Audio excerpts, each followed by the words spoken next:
Okay,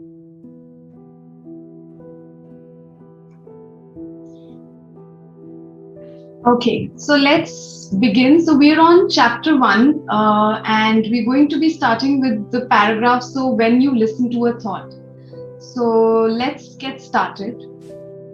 So when you listen to a thought, you're aware not only of the thought, but also of yourself as the witness of the thought. A new dimension of consciousness has come in. As you listen to the thought, you feel a conscious presence, your deeper self, behind or underneath the thought, as it were. The thought then loses its power over you and quickly subsides because you're no longer energizing the mind through identification with it. This is the beginning of the end of involuntary and compulsive thinking. When a thought subsides, you experience a discontinuity in the mental stream, a gap of no mind. At first, the gaps will be short, a few seconds perhaps, but gradually they will become longer. When these gaps occur, you feel a certain stillness and peace inside you. This is the beginning of your natural state of felt oneness with being.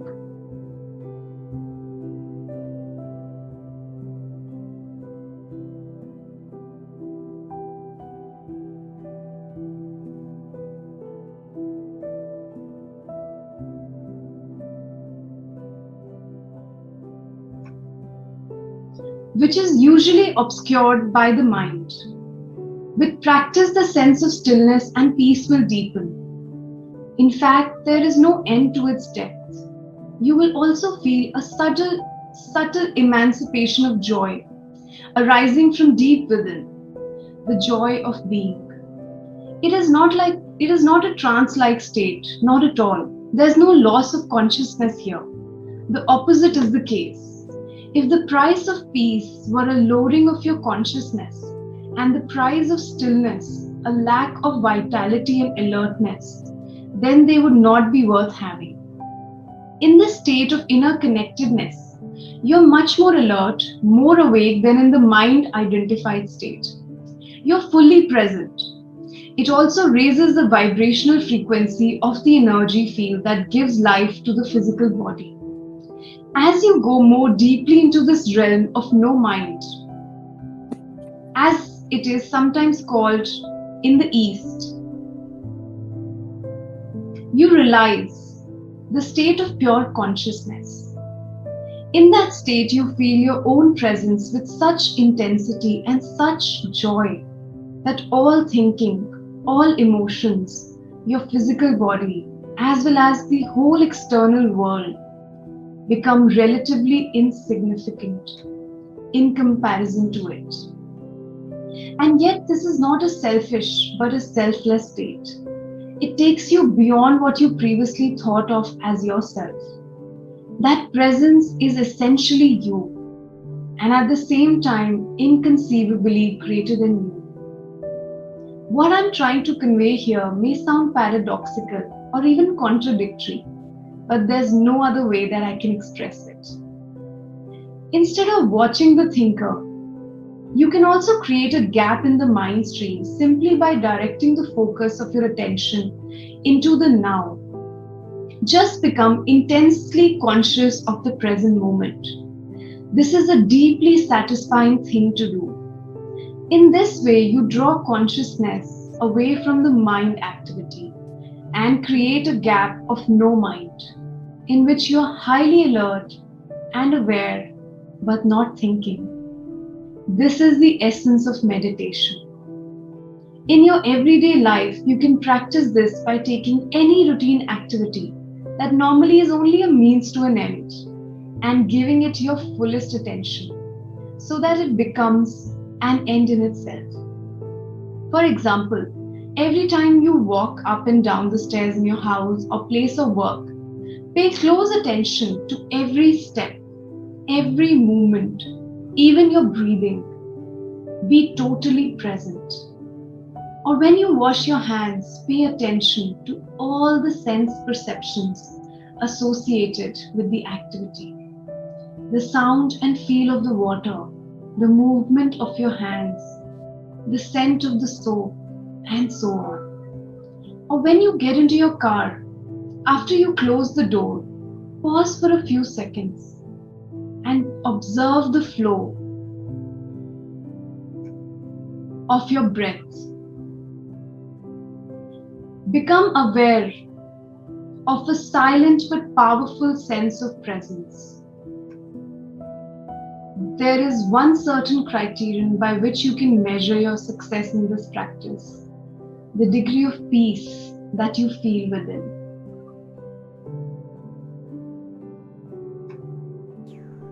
So, the single most vital step on your journey towards enlightenment is this: learn to disidentify from your mind. Every time you create a gap in the stream of mind, the light of your consciousness grows stronger. One day, you may catch yourself smiling at the voice in your head, as you would smile at the antics of a child. This means that you no longer take the content of your mind all that seriously, as your sense of self does not depend on it. Enlightenment rising above thought. Isn't thinking essential in order to survive in this world? Your mind is an instrument, a tool. It is there to be used for a specific task. And when the task is completed, you lay it down. As it is, I would say about 80 to 90% of most people's thinking is not only repetitive and useless, but because of its dysfunctional and often negative nature, much of it is also harmful. Observe your mind and you will find this to be true. It causes a serious leakage of vital energy. This kind of compulsive thinking is actually an addiction. What characterizes an addiction? Quite simply this: you no longer feel that you have the choice to stop. It seems stronger than you.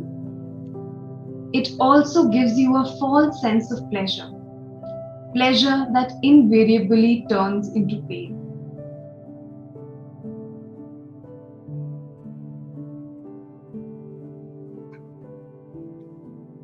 Why should we be addicted to thinking? Because you're identified with it, which means that you derive your sense of self from the content and activity of your mind. Because you believe that you would cease to be if you stop thinking, as you grow up, you form a mental image of who you are based on your personal and cultural conditioning. We may call this phantom self the ego.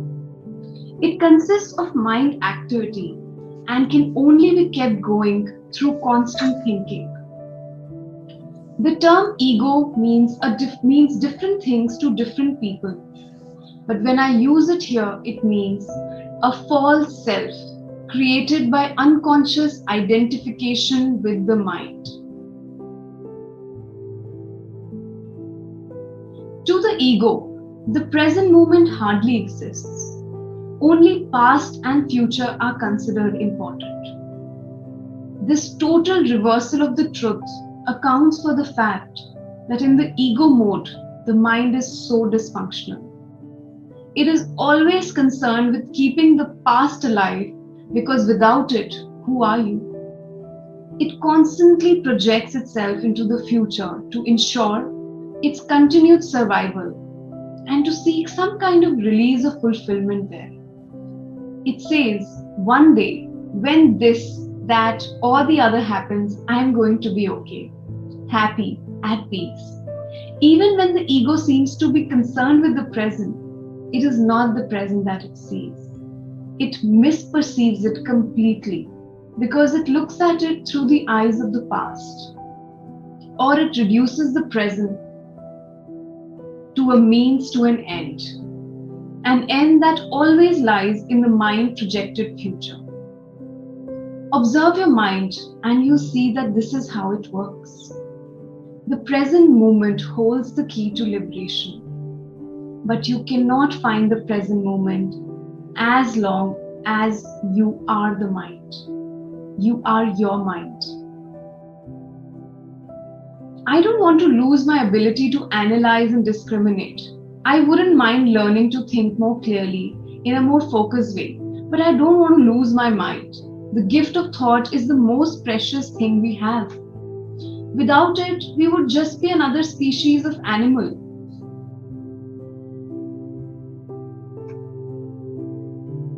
The predominance of mind is no more than a stage in the evolution of consciousness. We need to go on to the next stage now as a matter of urgency. Otherwise, we will be destroyed by the mind, which has grown into a monster. I will talk about this in more detail later. Thinking and consciousness are not synonymous.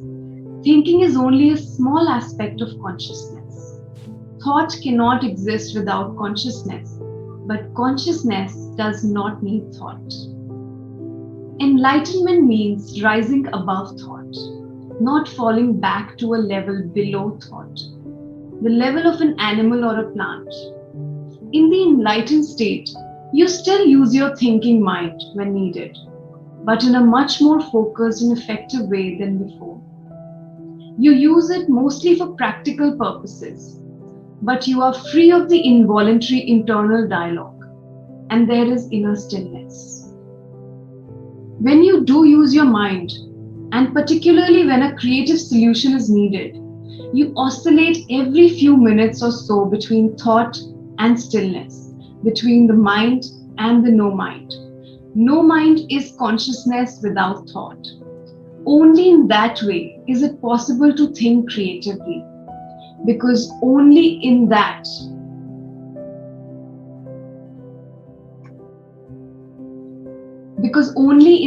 way does thought have any real power. Thought alone, when it is no longer connected with the much vaster realm of consciousness, quickly becomes barren, insane, and destructive. The mind is essentially a survival machine. Attack and defense against other minds, gathering, storing, and analyzing information. This is what it is good at, but it is not at all creative. All true artists, whether they know it or not, create from a place of no mind, from inner stillness. The mind then gives form to the creative impulse or insight. Even the great scientists have reported that their creative breakthroughs came at a time of mental quietude.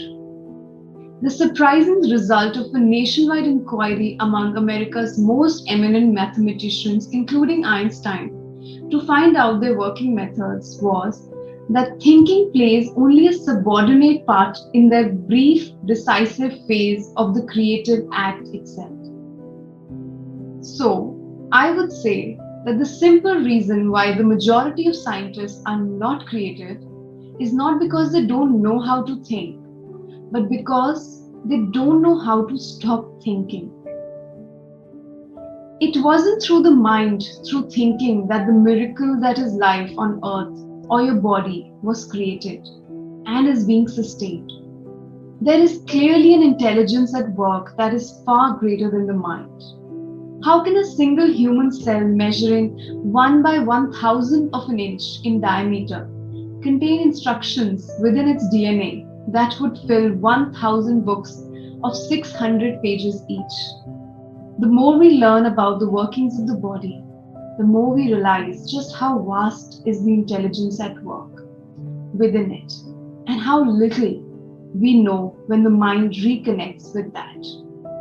It becomes a most wonderful tool. It then survives something greater than itself. Emotion. The body's reaction to your mind. What about emotions? I get caught up in my emotions more than I do in my mind. Mind, in the way I use the word, is not just a thought.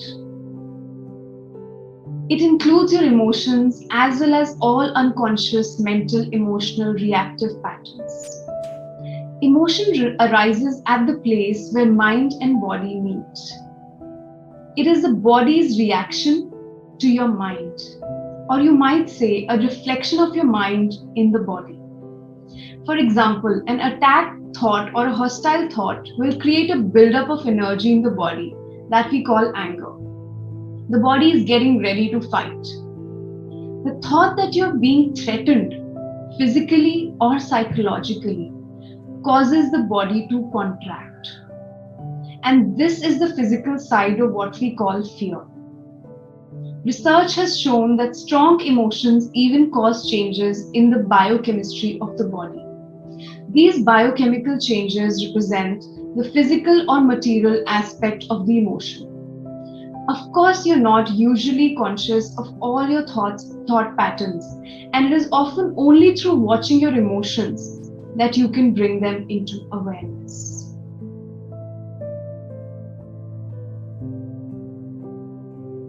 The more you're identified with your thinking, your likes and dislikes, judgments and interpretations, which is to say, the less present you are, as the watching consciousness, the stronger the emotional energy charge will be. Whether you're aware of it or not, if you cannot feel your emotions, if you are cut off from them, you will eventually experience them on a purely physical level, as a physical problem or a symptom. A great deal has been written about this in recent years, so we don't need to go into it here. A strong unconscious emotional pattern may even manifest as an external event that appears to just happen to you. For example, I have observed that people who carry a lot of anger inside without being aware of it and without expressing it are more likely to be attacked verbally or even physically by other angry people. And often, for no apparent reason, they have a strong emanation of anger that certain people pick up subliminally, and that triggers their own latent anger. If you have difficulty feeling your emotions, start by focusing attention on the inner energy field of your body. Feel the body from within. This will also put you in touch with your emotions. We will explore this in more detail later. Alright, so let's stop here.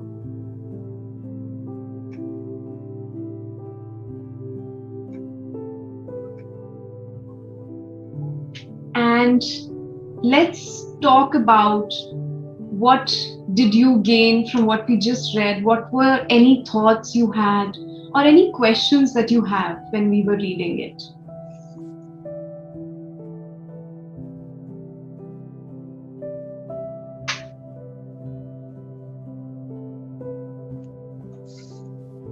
So, the last part which we just read about the anger, so I realized it happened with me lately, that that inner vibration of anger, that latent anger, is like picked up by someone else, and it comes to you. Yeah, So that's yeah, this actually is something. so interesting how that happens. Because when for so Hmm. long, if certain emotions we have not learned to process, not feel, and just been disconnected, so then it starts creating a very strong vibration which it manifests from outside as well. Hmm. Yes, I realized it today, like after reading this. Yeah. Very Nirima, interesting. good to see you. And I was hoping that you join in today because we were yesterday only talking about something that we just read. Would you like to share anything that you felt while reading this?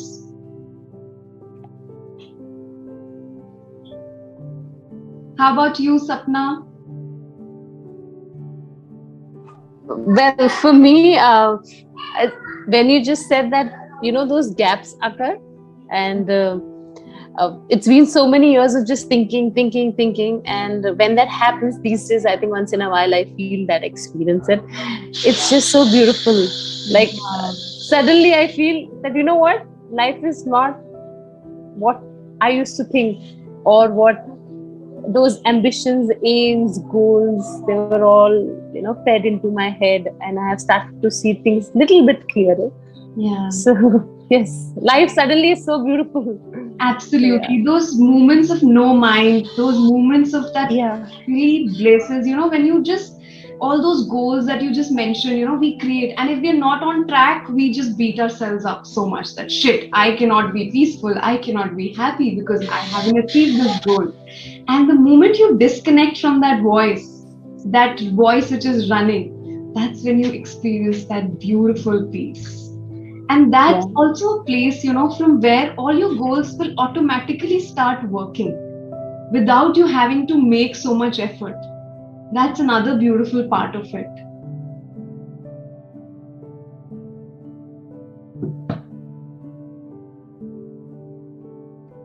Anyone has any questions, if anything felt, that what does this really mean, please feel free to ask so that, we can also dive deeper into that.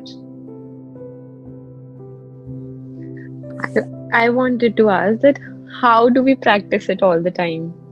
Yeah, It so is very difficult to practice it. we'll be doing one practice using the way he described, the author, the bringing to the present moment. So after this discussion, we'll do that. We'll practice that. Okay, okay. Yeah, Priya, you were asking something? Yeah, I wanted to know about emotions. So the line which says that emotion is a reflection of the mind meeting the body. Yeah. So your emotions sometimes even overtake what your mind is thinking, and you react in a very irrational manner. Yeah. How does that so somewhere that does that mean that the emotion is uh, kind of non-alignment of the body with the mind, especially when you're angry or you do something like which is totally irrational, which you yourself after some time you start feeling, why did I do that, or why did I say that? It's so unconceivable that a balanced person like me would even utter a word like that or a sentence like that. Yeah. How does that happen? Yeah. So, as the author explained, so the first thing that occurs is a thought. Okay. So, first that thought occurs, and based on that thought, the emotion follows that thought. And then from that emotion, our body secretes hormones, which actually we can feel it in our body. So, it's the thought, emotion, and hormones in our body.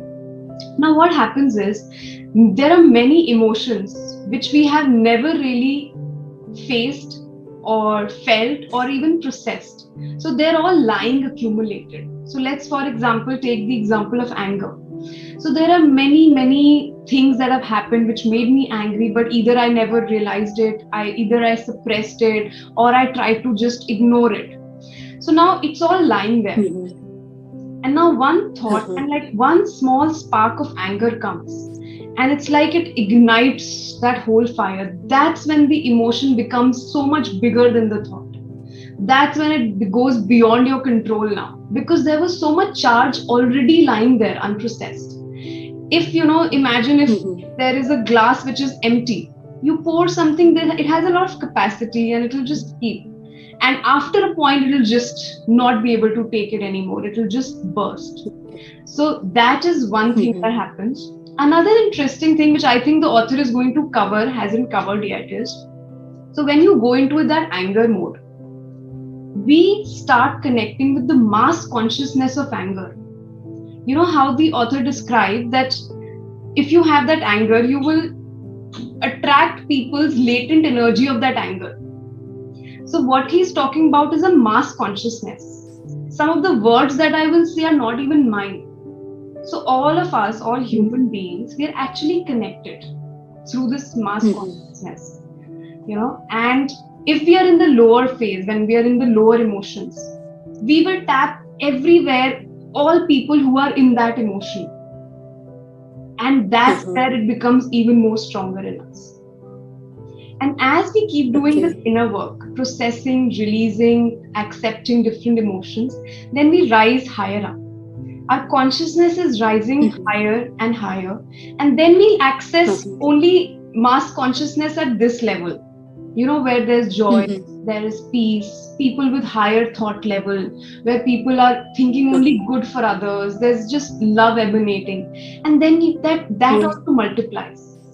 So that's what we're doing, we are growing in our consciousness like this. Okay.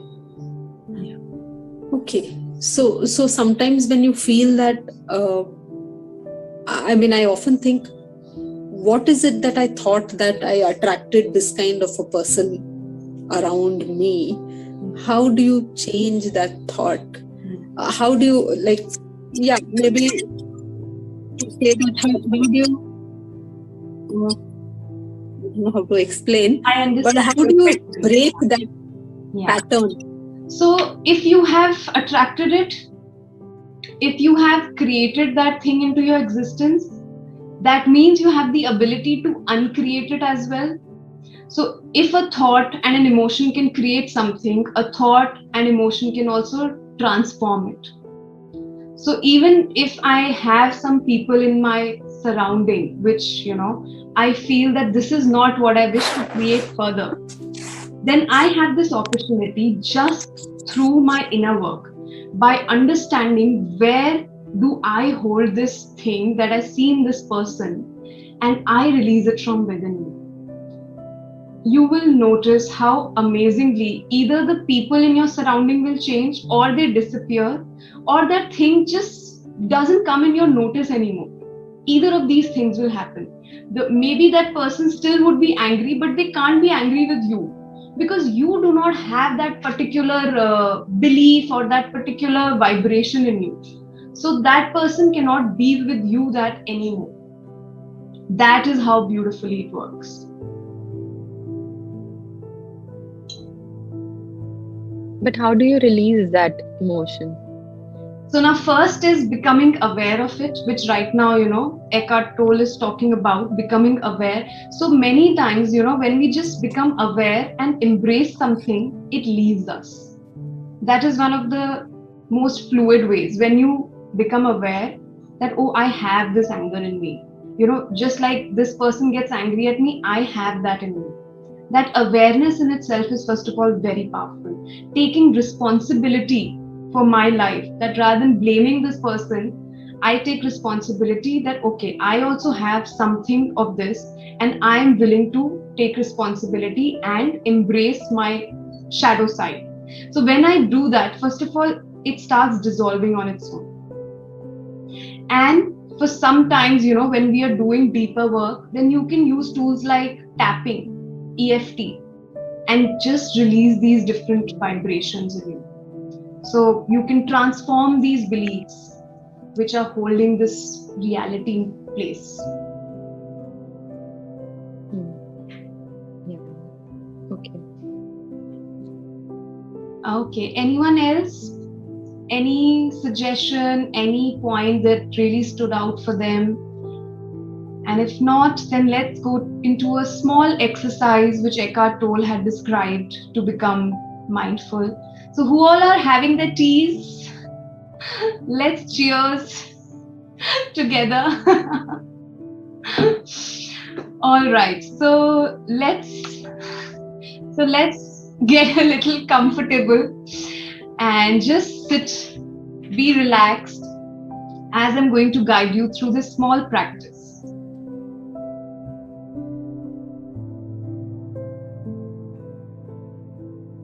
So just close your eyes and just become very comfortable in your body. And just allow yourself to breathe naturally. Breathe very normally. Breath coming in and going out.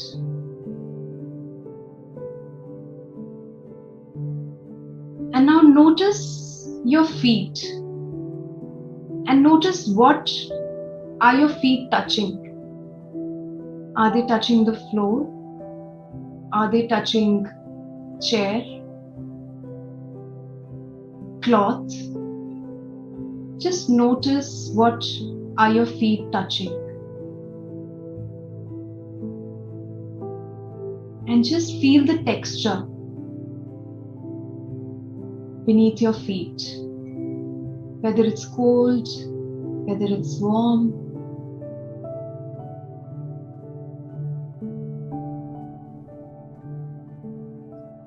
And then notice your hands.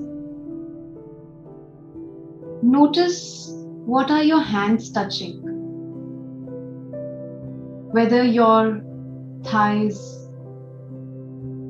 the armrest of the chair, and just feel the texture of whatever your hands are touching.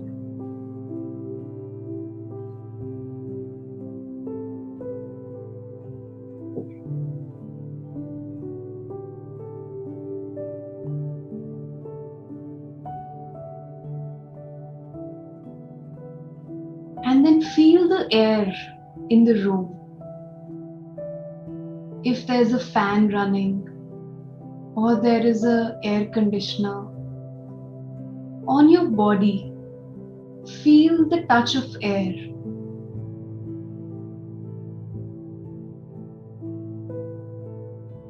On your skin, the warm, cold air.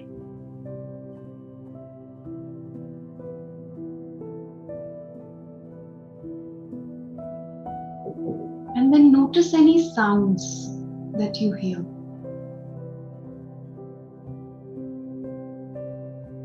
Sounds of the fan, any sounds coming from outside, and just allow yourself to hear them without giving them any label.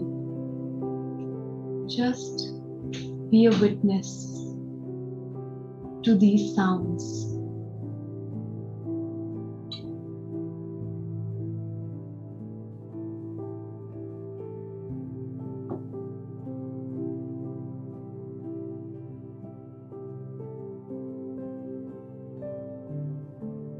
And then notice any smell.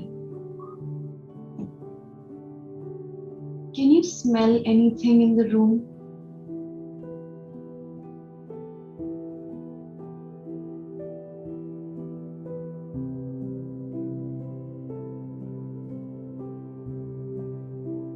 And just allow that smell, whatever it is, very light smell, very strong smell, just feel it in your body.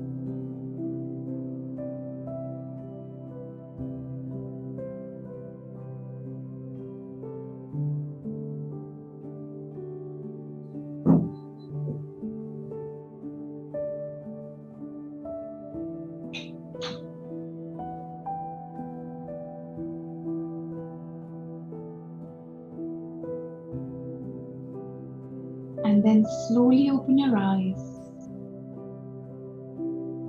Bring yourself back to the here and now. Look, when you open your eyes, look at the color of the walls around you. Notice the different colors that you see in your room.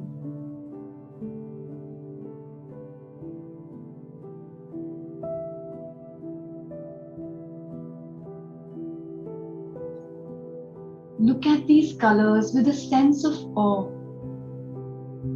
looking at them with such fresh eyes, as if you're looking at them for the first time.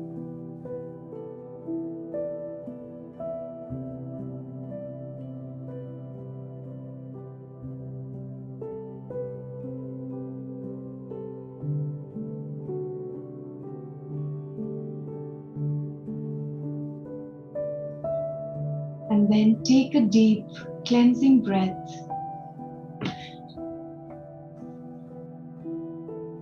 And just be here in the now.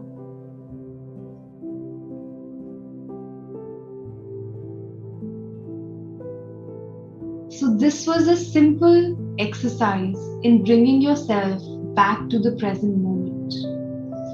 So, you can do any things around you, just notice them, feel what you're touching, feel what you're smelling, just use your senses to bring yourself to the present moment in any time, even when you're feeling angry or you're feeling sad or you're feeling confused. Just use these things to bring to yourself into the present moment. So, how is everyone feeling? How was this small exercise? It's good, ma'am. Thank you so much. It's Very Very really very good. It's totally calm and cool, I feel. And happy Teachers Day, ma'am. Thank you so much. Happy Teachers Day. Thank you.